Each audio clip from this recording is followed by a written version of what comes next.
era bwe tunaviira wano ndowooza kujja kuva mu komenti nze gade eno yeesinze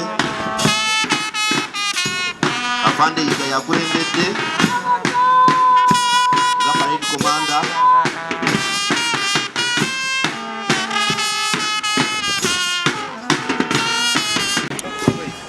gade ey'omukaaga kyali mu kugenda mu esaawa zino yekulemberwa oba yekomaninga Nabutono Florence, Private Nabutono Florence.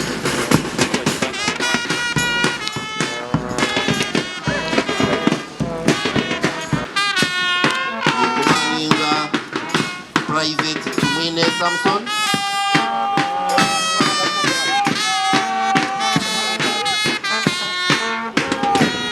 Eyo gat eyokuna komanda wayo agetungeko wapi eba mama wetu wanauliza kweli zafu yetu ilikwenda wapi moto guliwaka nakawa kweli guliwaka moto guliwaka hapa kweli guliwaka moto na waka mama moto gwa waka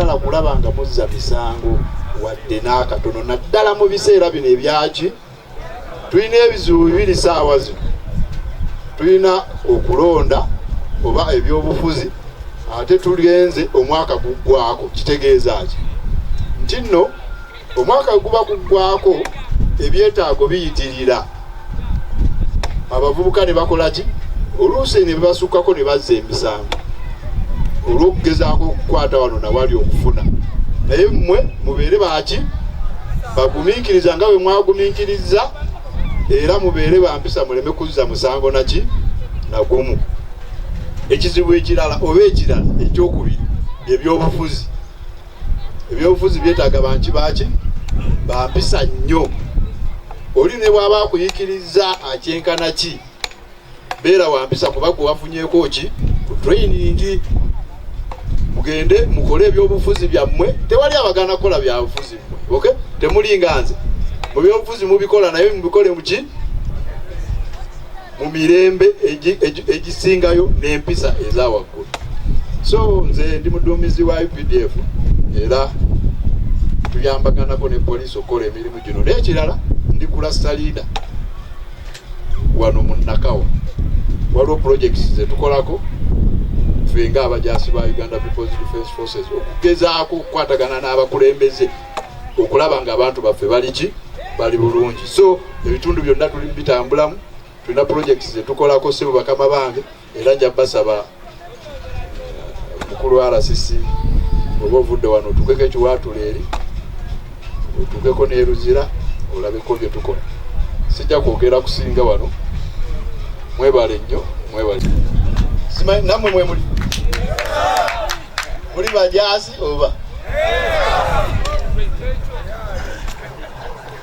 kakati bwe muba muli bajaasi abajaasi baba bampisa muwulira ekintu ekisookera ddala ziba ki training gye mufunye oba omusomo gwe muvaamu gubadde gubatendeka kweyisa bulungi ebyobufuzi byetaaga banki baki bampisa nnyo oli ne bw'aba akuyikiriza akyenkana ki beera wampisa kuba gwe wafunyeeko ki ku training mugende mukole ebyobufuzi byammwe tewali abagana kukola byabufuzi mmwe okay temulinga nze mu byobufuzi mubikola naye mubikole muki mu mirembe egisingayo n'empisa eza waggulu so nze ndi muduumizi wa UPDF era nje tetwagala kulaba nga muzza misango wadde n'akatono naddala mu biseera bino ebyaki tulina ebizibu bibiri saawa zino tulina okulonda oba ebyobufuzi ate tugenze omwaka guggwako kitegeeza ki nti nno omwaka guba guggwako ebyetaago biyitirira abavubuka ne bakola ki oluusi ne basukkako ne bazza emisango olw'okugezaako okukwata wano nawali okufuna naye mmwe mubeere baki bagumiikiriza nga bwe mwagumiikiriza era mubeere bampisa muleme kuzza musango naki nagumu. Ekizibu ekirala oba ekirala ekyokubiri Nabutono Florence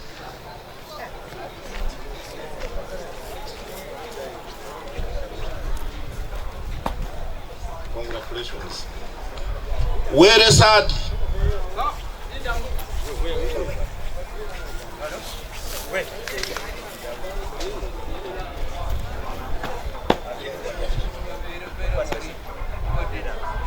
Tumwesije Christopher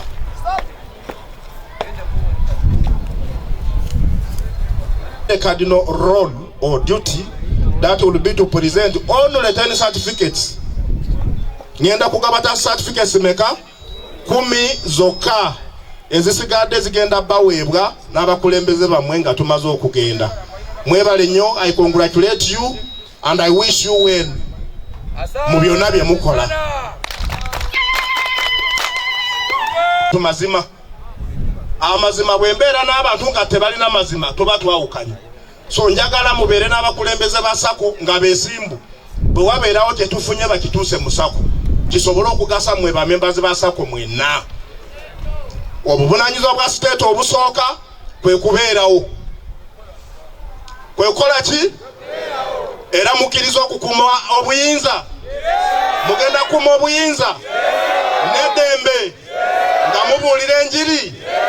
N'ekirala kyenjagala okubategeeza ebiseera ebimu tugenda ne tulonda ne tukola kimu kulonda. Kambategeeze kino, waliwo enjawulo wakati wa national budget. Muyige okusaba ekyo ky'osobola okukola ki okufuna. Singa mwangambye nti RCC gavumenti twandyagadde etukwatireko ne miliyoni 10. Miliyoni meka? Naye ne mutandikira ku buwumbi buna nange amaanyi gampedde. Amaanyi gankoze eki? Kati mwe abakulembeze baffe abali wano nsaba mugaidinge abo abatwala SACCO bamanye biki bye tusobola okusaba ne tubifuna na biki bye tutasobola kufuna singa tuba tubisabye. Ekyo temusobola kukifuna kati. Mbagamba mazima saagala kubalimba wano kuba muli baganda bange.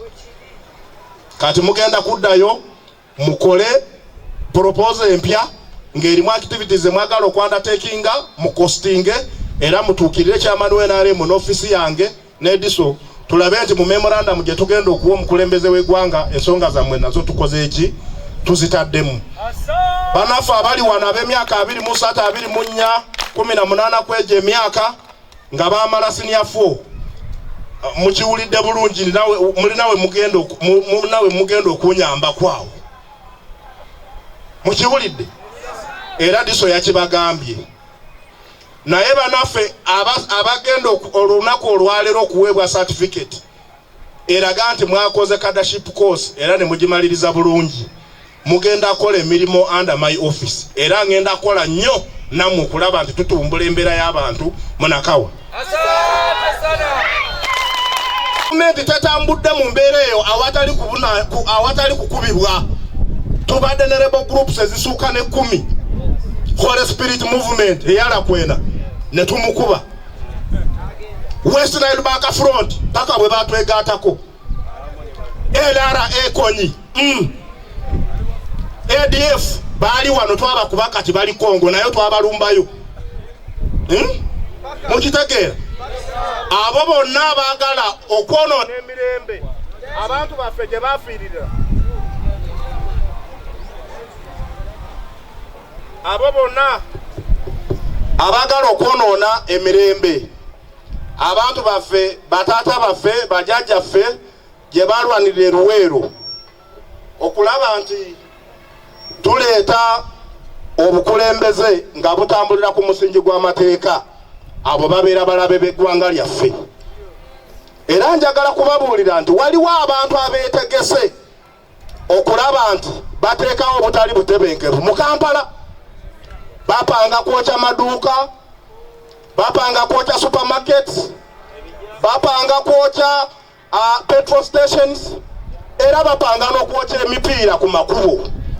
Kakati wano wemba wera message baganda baffe abato bayinza okuba nga tebamanyi wa we tuvudde ng'eggwanga, naye buvunaanyizibwa bwammwe kati mmwe abamaze okutegeera ideology y'ekibiina kye muwagira, what we stand for, buvunaanyizibwa bwammwe okugenda mu bagambe nti bw'oba oyokya ky'omupiira, bw'oyokya essomero, bw'oyokya petrol station, oba okulietinga impact eri negative ku economy gye tulwanye ennyo okulaba nti tugikuza okugituusa we kituusiza kati. Era oyo yenna agenda okikola, amateeka gagenda mukolako nga bwe kiragira. Muddeyo abantu baffe mubakunge, mubabuulire baleme kukkiriza kukozesebwa ne bannabyabufuzi abeenoonyeza ebyabwe, kuba okozesebwa naye etteeka likukwatako nga gw'omu, kyebayita personal liability. Tulina obuvunaanyizibwa gwe nange okukuuma emirembe gino abantu gye balwanira okulaba nti bagituusa wano we tutuuse. Tumanyi nti kati tulina we tutuuseeko. Sirabangayo bukyanga mpangaala mu nsi eno omuntu gwe bayita pilot nga bamugye mu nnyonyi ng'esimbudde. Waliwo stages 3. Stages meka? Waliwo ng'eri ku ttaka, ne wabeerawo ng'eze kati eyingidde ebbanga, ne wabeerawo ng'emaze okusetolinga eri waggulu, nga ne bw'okyusa pilot tewabeerawo ki. Kati ffe tumanyi we tuli twakakola ki? Twakakola ki? Gw'oyinza okukyusa pilot, enyonyi ebegenda kuwangaala eyo, ebegenda kutuuka mu bire. Kati pilot gwe twogerako yaani? Yaani temukkiriza kukola ki? Kuba tumanyi wawe tubudde, tumanyi we tuli era tumanyi we tukola ki. Tuyinza okuba nga tulinamu ensobi zaffe ze tukyalina obudde okulaba nti tuzirongoosa, era ensobi ezo tugenda zirongoosa. Twetaagayo akadde okulaba nti tutambulira wamu ng'Abannayuganda, okutegeera biki ebitukwatako ng'Abannayuganda na biki ebyo bye tusobola okulwana ennyo okulaba nti abantu baffe babituukako. Kati kino kankyogereko mu manifesto gye twogerako kati. Mukimanyi bulungi nti mu miruka egiri mu Uganda yonna omuluka okusinga abantu baguyita mutungu. Strategic security, okulaba nti omulabe waffe tafuna buddamu ku neighborhood atulumbe nga asiziddaawo ku bannaffe be tusaanidde okukola nabo omukago, n'okufuna obutale obw'ebintu byaffe ffe ng'Abannayuganda bye tufulumya. Pan-Africanism, democracy yeyokuna, kati eyokusatu ye socio-economic transformation. Socio-economic transformation, okukyusa mu mbeera z'abantu baffe mu byefuna. Tukikola tutya? Tukikola nga tutondawo government programs nga ze mulaba PDM, emyoga zituyambeko okulaba nti bannaffe ababadde bakolera olubuto luka tubayita bajje bayingire mu money economy, afune kana akakadde ka PDM akolemu enterprise gye yasinziddemu okufuna sente, asobole okubeerako ne kafuna, asevinge, abaana basome, abeere mu bulamu obweyagaza. Socio-economic transformation kyekyo. Kati democracy, democracy kati yeyo, it is the core now where we are today. Democracy mu Luganda bagiyita batya? Democracy mu Luganda olungi democracy bakyogera batya? Si dembe, demokrasia. This angambye bulungi. Kakati njagala kubategeeza nti Uganda yaffe ng'eggwanga okufuna obwetwaze twabufuna mu 1962, nga tubufuna nga tuba mu bannaffe abaali batukolonizinga, abaali abatufuga abazungu. Independence tugifuna tutya? Waliwo akalulu, era mu kalulu ne wabeerawo alliance. Alliance waliwo wakati wa DP candidate yali isolated olw'okuba politics w'ebiseera ebyo yali ayimirira ku madiini. Bendikito Kiwanuka yali candidate wa DP. Ne tubeera n'ekibiina kye bayita Kabaka Eka. Ekyo candidate wakyo yali Edward Mutesa II, Ssekabaka waffe. Ne tubeera ne UPC, candidate wawe yali Apollo Milton Obote. Naye olw'okuba Obote ne Kabaka Eka bombi bali ba Protestant, kyababeera kyangu okukola alliance ne badefeatinga candidate wa DP Bendikito Kiwanuka ne tubeera n'omukago era ne tufuna independence. Bwe tufuna independence, president waffe asooka yali Sir Edward Mutesa II nga prime minister we Apollo Milton Obote. Ne tutambula bulungi paka bwe twatuuka mu 1966 ne wabeerawo obutakkaanya wakati w'Obote ne Sir Apollo Edward Mutesa II bafunamu obutakkaanya. Era Obote n'awamba Edward Mutesa II. Obote n'afuuka president. Tuli mu November omwaka guno. I'm going to concentrate my speech more on security. Why? Is because that is where you belong. Baganda bange ne banyinaze mukimanyi bulungi. Wawe tubudde ng'eggwanga. Era bwe mubadde mu training mwakitegedde bulungi ideology NRM is defined ne principles nya. I think I'm better off saying this in English, but for the comprehension of whoever is here, I may have to mix so that each one of us gets to understand my message. I don't know whether it is well with you if I speak English or not. Is it okay? The NRM ideology is defined by 4 principles. Principle number 1 is patriotism. What you have exhibited here, the resilience that you have exhibited, you have withstood so many challenges. At the time when you started your training, we had more than 500 people here. But not all of them have finished with you people here. I am only going to issue certificates to a few of you who have withstood the pressure, the demands that you had at hand, but you still felt you needed to be here. This is a sign of your commitment to the country that you serve. Patriotism as a principle number 1. Who is a patriot and what should a patriot do? I don't have any shade of doubt that the resilience that you have exhibited is sufficient to qualify you to be referred to as patriots of this country. You are patriots. You are patriots because you have exhibited the highest order of resilience. Imagine leaving your home very early in the morning, twice in a week, 2 days in a week. You leave your home very early in the morning, you leave your children, you leave your wife, come here and undergo a training which is very rigorous, but you have withstood that pressure. We are finally here today to give a testimony that it has been worth it. Patriotism as a principle of the National Resistance Party that we serve. Mu Luganda, okumanya nti oli muna Uganda, n'omanya omuna Uganda omutuufu kiki kyasaanidde okukola, era n'okituukiriza obuvunaanyizibwa bwo nti ndi muna Uganda, era ekikwata ku Uganda kiba kinkwatako, kwe kumanya kiki gwe ng'omuntu ky'osaanidde okukola ng'omuna Uganda. Mukimanyi bulungi nti tusaanidde okubeera abantu abakuuma eddembe, abantu ab'eddembe, abantu abasaanidde okuba ekyokulabirako eri bannaffe abalala. Ekyo ndowooza kye muli, sirina kutya kwonna. Nsaba ne bannaffe abatudde eno nabo bayige bategeere nti Uganda yensi yeggwanga lyaffe, tetulina walala we tuyita ewaka nga si Uganda.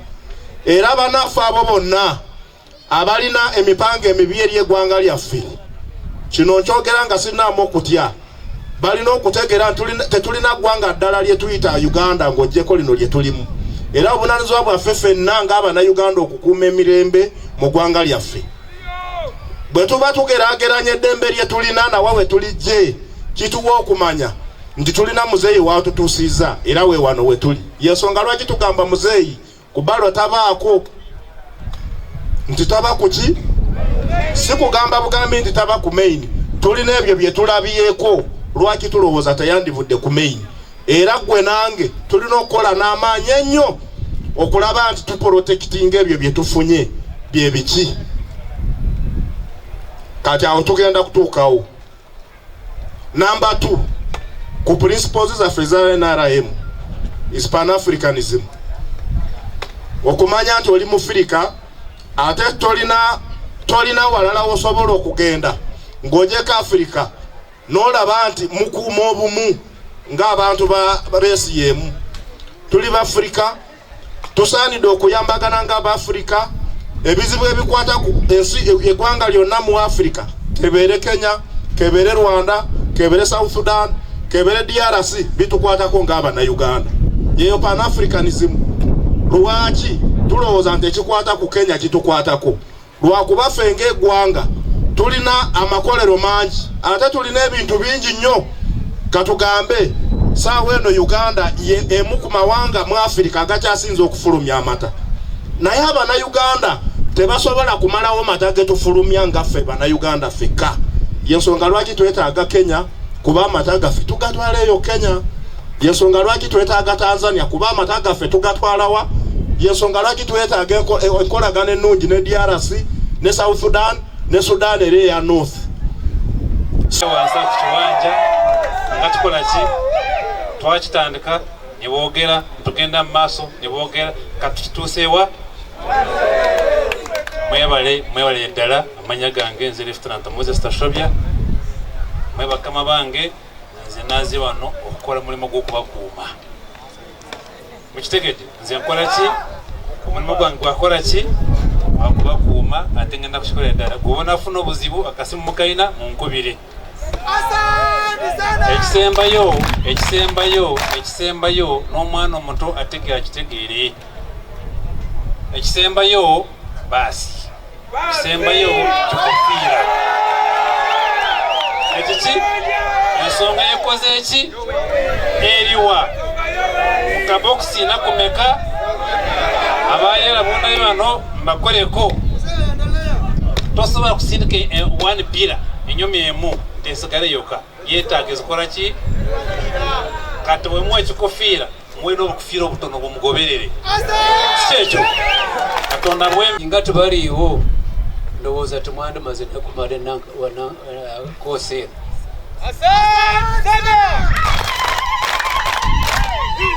Sisi ye mukulembeze mu security n'ediso ne Rukanga oyo buli atwala n'akawa yonna.